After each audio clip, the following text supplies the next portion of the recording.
सांगितलं. आता श्रीकृष्ण आणि रुक्मिणी यांचा विवाह कसा झाला ते ऐका. हे ऐकलं असेल आतापर्यंत आपण अनेकदा ऐकतो की या 5व्या दिवशी हे रुक्मिणीला दोष देत नाही मी कथाकारांना. तुम्ही कथाकारांना जर लोकांनी म्हटलं नाही महाराज असं सांगा तर ते तसंच सांगतील. पण लोकांचं म्हणणं आहे की नाही नाही असं करा. मग ते म्हणलं आपल्याला काय करायचं, ब्राह्मणाला काय करायचं. मी परवाही सांगितलं ब्राह्मण बोल काय करायचं, नवरा काळा असो का नवरी गोरी असो. लग्न 4 वाजता लागू का 10 वाजता लागू, त्याला काय करायचं आहे. किती वाजता लावा तुम्ही, फक्त आपले जे ठरलंय ते त्या. हा दोष त्याचा पुढे विचारायचा. ज्याचा वेळ तर तेवढाच जातो तो नाराज असतो, विचाराचा बसलेला असतो. आमचे मित्र जायचे सर्व, त्यांना मी विचारतो का काय करता महाराज. मग आपण लोक थोडं ऐकता, आपण लोक ऐकत नाही मग आपण करावं देतात चालू देतात. ते मंदिर तेव्हा बसलेले असतात ते विचारायचे. ते सुंदर आहे. हा विवाह कुठे झाला.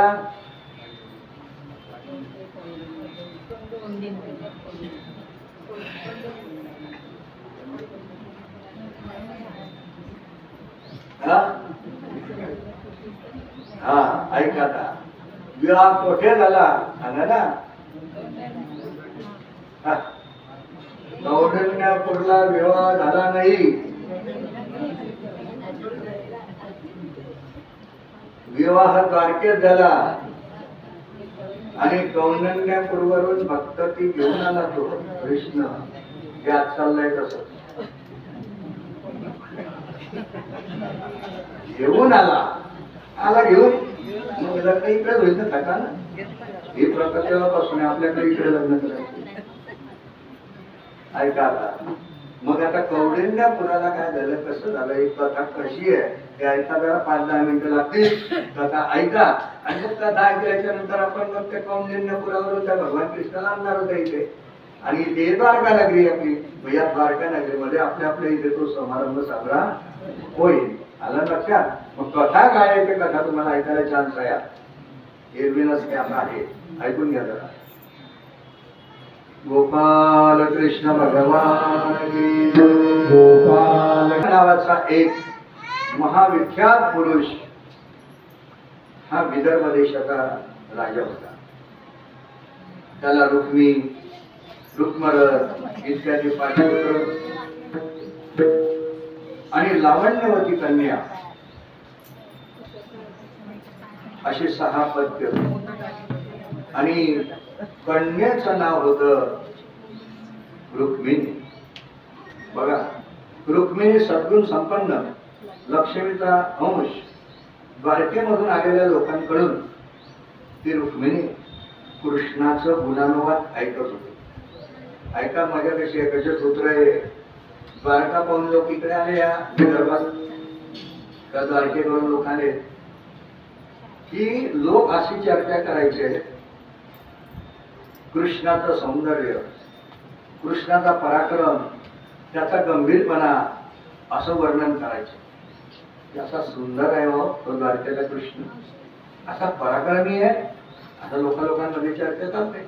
आणि ही गोष्ट ती रुक्मिणी ऐकायची. आणि ऐकल्याच्या नंतर ऐका तिचं चित्त त्याच्याकडे आकर्षित झालं. आणि तिने मनाने ठरवून टाकलं की बस हे एवढे माणसं ज्या कृष्णाचं वर्णन करताय ना तोच कृष्ण आपला पती झाला पाहिजे. आता तसंच कृष्ण देखील त्या रुक्मिणीच्या आणि रूपाचं लावण्याचं वर्णन ऐकत होता. कारण रुक्मिणीचे वर्णन ऐका. लोकोत्तर बुद्धी, मनोहर रूप, सौजन्य, सद्गुण हे अनेक लोकांच्या मुखातून कृष्णाने ऐकलं. आणि कृष्णानेही आणि निश्चय केला की आपण आता वरलं पाहिजे कुणाला, रुक्मिणीला. आता दोघांनी मनातल्या मनात एकमेकांना वरण्याचा विचार ऐका. भीष्मक राजाची जे 5 मुलं होती त्या 5 मुलांमध्ये जो मोठा होता रुक्मी नावाचा, त्याला सोडून बाकीच्यांच्या मनामध्ये असं होतं की श्रीकृष्णाला रुक्मिणी द्यावी. पण हा मोठा भाऊ होता.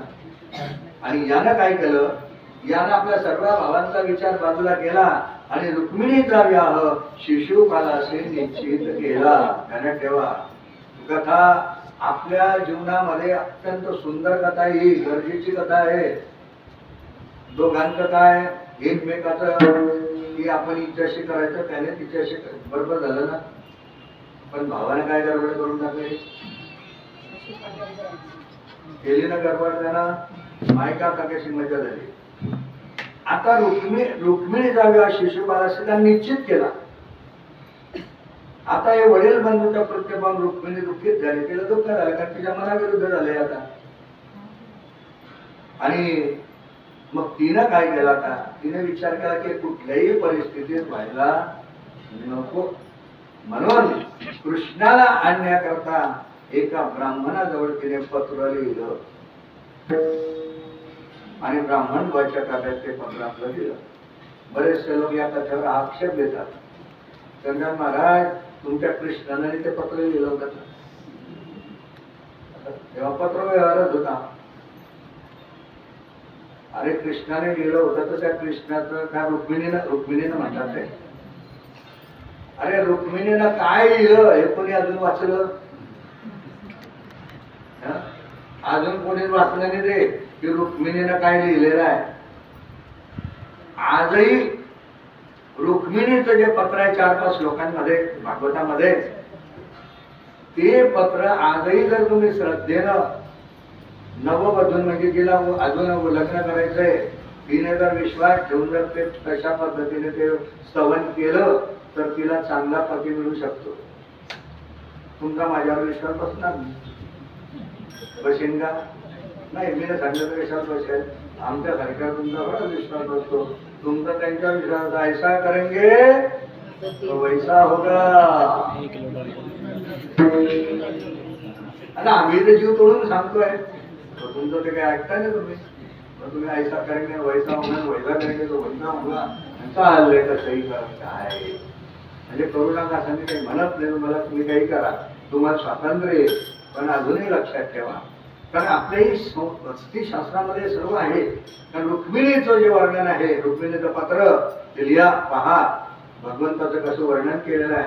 तसं वर्णन आजही एखाद्या नवीन तरुणीनं जर आपलं केलं लग्न करणाऱ्या, तर तिला कृष्णासारखा चांगला पती मिळू शकतो. ध्यानात ठेवा. ऐका आता पुढे. आता ते पत्र दिलं, तो निघाला ब्राह्मण चालला आपला. ऐका, आणि हे भुवन सुंदर अच्युता, काय आहे त्या पत्रात पाहता. हे भुवन सुंदर अच्युता, तुझ्या गुणांचं आणि रूपांचं अद्वितीय सामर्थ्य श्रवण करून माझं मन तुझ्या ठिकाणी आसक्त झालेलं आहे. मी आता लज्जा आणि लोक काय म्हणतील याची पर्वा करत नाही. याच्यावरून तू असं समजू नको की मी निर्लज्ज आहे. मी निर्लज्ज नाही आहे. कारण मी असं का वागते त्याचं कारण तुझ्या रूपात आहे आणि तुझ्या गुणात आहे. तुझ्याजवळ गुण आणि रूप आहे म्हणून मी अशी झाली. ते रूप आणि गुण पाहून, म्हणजे बघा लक्षात ठेवा, रूप पाहिलं पाहिजे, गुणही पाहिलं पाहिजे. गुण आणि रूप जर असतील तर अडचण नाही. मग अशा पद्धतीने सांगितल्यानंतर बाकीचे सर्व सुख तुच्छ आहे. आणि म्हणून तुझं रूप पाहताना हे वसुदेवा, तुझ्या प्राप्तीकरता मी इतकी आतुर झालेली आहे, एवढी आतुर आहे की केव्हा मला कृष्णाची प्राप्ती होईल. याच्यावरून तू मला कमी योग्यतेची आहे असं समजू नको. कारण कोणती वधू असू दे, किती विचार करणारी असू दे, ती माझ्यासारखीच वागेल. आता ऐका, ऐकण्यासारखं आहे तुम्हाला. रुक्मिणीनं भगवान कृष्णाच्या ठिकाणी काय पाहिलं. आता हे आपलं छोटंसं व्यासपीठ आहे. आता मी दरवर्षी काही काही भागांमध्ये मोठ्या व्यासपीठावर व्यासपीठ घेऊन आम्ही आता बोलण्याचं धाडस केलं. रुक्मिणीने जे पाहिलं तसे गुण आज जर एखादी आमची भगिनी जरी पाहत असेल, वनपुरामध्ये पाहत असेल आणि तिच्या घरादाराचा विरोध असेल त्याला, तर तिच्या पाठीशी आम्ही उभं राहायला तयार आहे. आम्ही सन्मानाने उभं राहू. पण कधी कृष्णाचे जसे गुण आहे रुक्मिणीनं पाहिले तसे गुण त्याच्यात असले तर आपण परवानगी देऊ. तो कोणी पाहू नका, करून टाका त्याच्याशी लग्न. पण ते गुण असे पहा. आता मी सांगतो की आपण ते काहीच पाहत नाही ना, ते न पाहिल्यामुळे अडचण आहे ना आपल्याला. ते गुण पाहतो नाही, ते गुण पाहिजे तर काही अडचण नाही ना. मग तुमचा कोणाचाही विरोध असू दे, आम्ही सांगतो त्या कोणांना, तुमचा कोणाचाही विरोध असला तरी आम्ही तुमच्या मागे येऊ, 4 महाराज घेऊन येईल आणि तुमचा संसार सुखाचा आम्ही करून देऊ. पण गुण काय पाहिजे, त्या मुलाच्या ठिकाणी काय पाहिजे, तिनं काय पाहिलं ऐका. आता पहिली गोष्ट, निर्मळ कुळ, त्याचं कुळ शुद्ध पाहिजे ऐका. दुसरं, शुद्धशील, तो शीलवान पाहिजे. तिसरं, अपूर्व रूप, तो रूपवान पाहिजे. चौथं, लोकोत्तर ज्ञान, तो ज्ञानवान पाहिजे. पाचवं, अविच्छिन्न तारुण्य, असा सडसडता तरुण दिसला पाहिजे. आणि पुढचं अमर्याद धन, त्याच्यावर पैसे पाहिजे.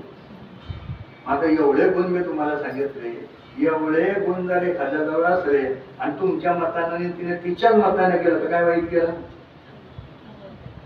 पण काय पाहिलं पाहिजे, हे गुण. आणि नेमकं आपलं ते फक्त हे गुण कधी पाहत नाही, फक्त ते बाकीचं काहीतरी असं पाहतो आणि त्याच्यामुळे तेलगाडी आपली आहे. म्हणून यावर हे वर्णन महत्वाचं सांगतो आम्ही त्यांना. आणि मग ऐका, अशा पद्धतीने त्रिभुवनामधले कोणती वधू आणि तुला वरण्याकरता तयार होईल. आणि आता लक्षात ठेव, आणि म्हणून माझा विवाह माझ्या भावाने, ही तिने त्या पत्रात लिहिलं, लक्षात ठेवा. माझा विवाह माझ्या भावाने शिशुपालाशी निश्चित केलेला आहे, ध्यानात ठेवा. पण झाला का, तिनं लिहिलंय तसं निश्चित केला आहे, पण झाला नाही. आणि आज एवढ्यावरून माझा विवाह घडला नाही, म्हणून तू आता विवाहाच्या आदल्या दिवशी काय सांगितलं, आमचा विवाह ज्या दिवशी होईल त्याच्या आदल्या दिवशी लक्षात घ्या, विदर्भ देशाला ये, नुसताना येऊ, बरोबर सैन्यान, सेनापतीयान, शिशुपाल, जरासंध यांचा पराजय कर, पराक्रम मूल्य दे आणि राक्षस विधीने मला घेऊन जा. कसं सांगितलं सांगा बरं. एवढं पत्र डिटेल लिहिलं, लग्नाच्या आदल्या दिवशी आहे. आणि राक्षस विधी म्हणजे जबरदस्ती ना, आणि मला तू घेऊन जा. आता तुला अडचण येईल, कसा येशील, मार्ग सांगायला नको का, येशील कसा, काय होईल तसं, कसं काय करायचंय. तर ऐका, पुढचाही वर्णन कसं आहे. आमच्याकडे अशी पद्धती आहे, विवाहाच्या आदल्या दिवशी ऐका, नगराच्या बाहेर श्री अंबिकेचं मंदिर आहे आणि या अंबिकेच्या मंदिराची यात्रा भरते. आणि तेव्हा त्या नवऱ्या मुलीला त्या ठिकाणी दर्शनाला जावं लागतं, लक्षात घ्या. त्यावेळेला मी आदल्या दिवशी अंबिका मातेच्या दर्शनाकरता त्या मंदिरात बोलत जा, येईन तू ये. पहा कसे वाक्य आहे, येईन तू ये. आता पुढे काय सांगू मी, झालं की नाही बरोबर, अशी कथा आहे ती ऐका.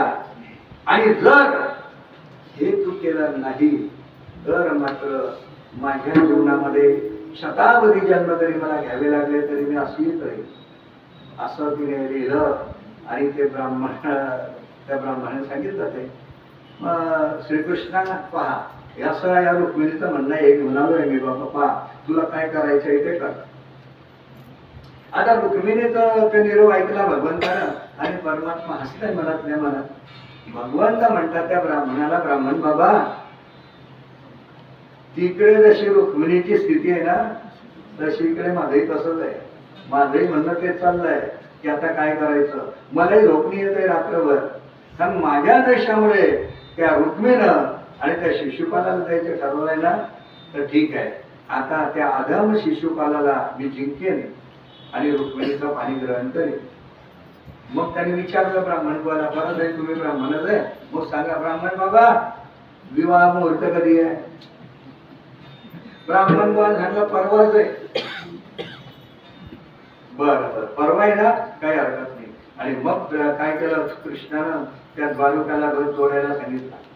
ऐका, रथ जोडला आणि आज्ञा केली, शम्य पुष्पी सुग्रीव मेघ पुष्प मला घोडे झुंपले आणि कृष्णाला प्रथम त्या ब्राह्मणवाला त्या रथात बसवलं आणि नंतर आपण बसला आणि अनंत देशातून विदर्भ देशामध्ये पोहोचायला त्याला फारसा काळ लागला नाही. आता तू रथ घेऊन आणि तू भगवान कृष्ण ऐका ब्राह्मणवाला घेऊन निघाला ना, चालला टप टप टप टप टप टप टप टप टप टपक टपक. ती कधी वाजलं त्याला वाजून त्याला आणि ही वाजतो त्याला. आता टपक टपक टपक टपक टपक टपक टपक असा रथ पुढे पोचला विदर्भ देशात कौंडिण्यपुराला. लक्षात घ्या, कौंडिण्यपुराला गेला तिकडे. बरोबर आहे ना? चुकलं नाही ना? अजून कशाला? अजून ब्राह्मण व गेलाय द्वारकेला. तुम्ही ऐका, ब्राह्मण व द्वारकेला गेला पत्र घेऊन अजून, आणि मग ब्राह्मण गोला बसवलं आणि तो रथ खाली येत अजून रथ, आणि तो रथ घेऊन गेला धड धड धड. तो रथ इथूनच गेला, आपल्या तुमच्या घरातूनच गेला, कारण हाच रस्ता आहे तिकडे जाण्याचा.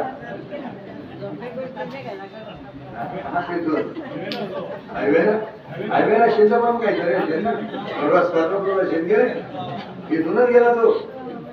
ऐका, आता ऐका, आलं म्हणून त्या लक्षात घेऊन, म्हणजे इकडनं चालणार इकडे विदर्भात, आणि मग विदर्भामध्ये तिथे अंबिकाचं मंदिर ते तिथे आहे विदर्भ. मग तिथे पोहोचला आणि तिथे गेल्याच्या नंतर ऐका, आता इकडे काय होतं हे ऐकायचं. इकडे काय चालू असेल?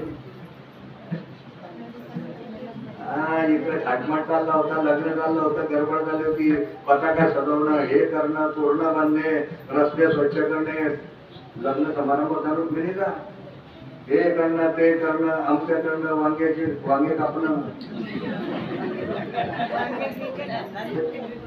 म्हणजे आता तुम्ही एक कथा जी आहे ना, एक कथा आमची याला धरू नये, आणि एवढं होतं तेपर्यंत सर्व माहिती नसते. वांगे कापले जातात हे तसंच आहे.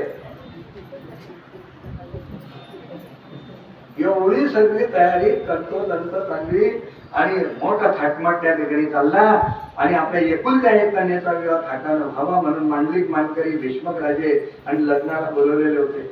शिशुपालाचे पक्षपाती सर्व त्या ठिकाणी आलेले होते, आणि अशा अवस्थेमध्ये आता भीष्मक राजाची कन्या हरण करण्याकरता भगवान कृष्ण एकटाच गेलेला होता.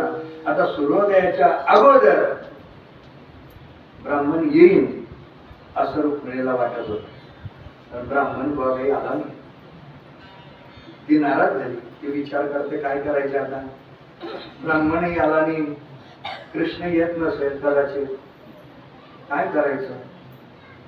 अशा प्रकारचा विचार करते न करते तेवढ्यामध्ये ब्राह्मणाची सारी अगोदर तिथे पोहोचली तिच्या माला. ब्राह्मण आनंदी दिसला, आनंदी होता ब्राह्मणा. क्या काम झालं की माझा हातच होत येतात, असा आनंदी आला.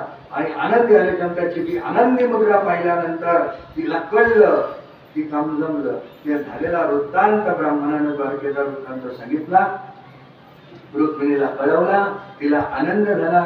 आता कुलाचाराच्या विवाहाच्या आदराप्रमाणे, म्हणजे कुलाचाराप्रमाणे विवाहाच्या आदल्या दिवशी आणि नगराबाहेर असलेल्या अंबिकेच्या दर्शनाकरता रुक्मिणी निघाली.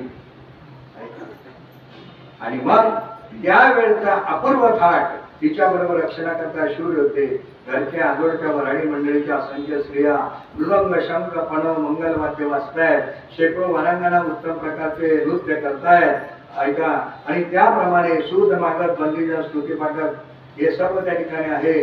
जगदंबेच्या मंदिराजवळ येऊन पोचलेली रुक्मिणीने हस्तपाद प्रक्षालन केलं, आचमन केलं, देवीची पूजा केली. आणि ती आता रुक्मिणी त्या देवी मातेला म्हणते, या तुझ्या मंगल रूपाला मी वारंवार नमस्कार करते. भगवान श्रीकृष्ण पती व्हावा अशा विषयी तू माझ्यावर अनुग्रह कर असं ती म्हणते.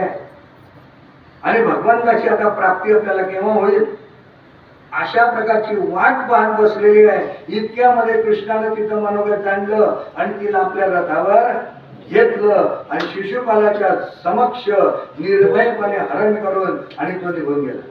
चालला मग परत आता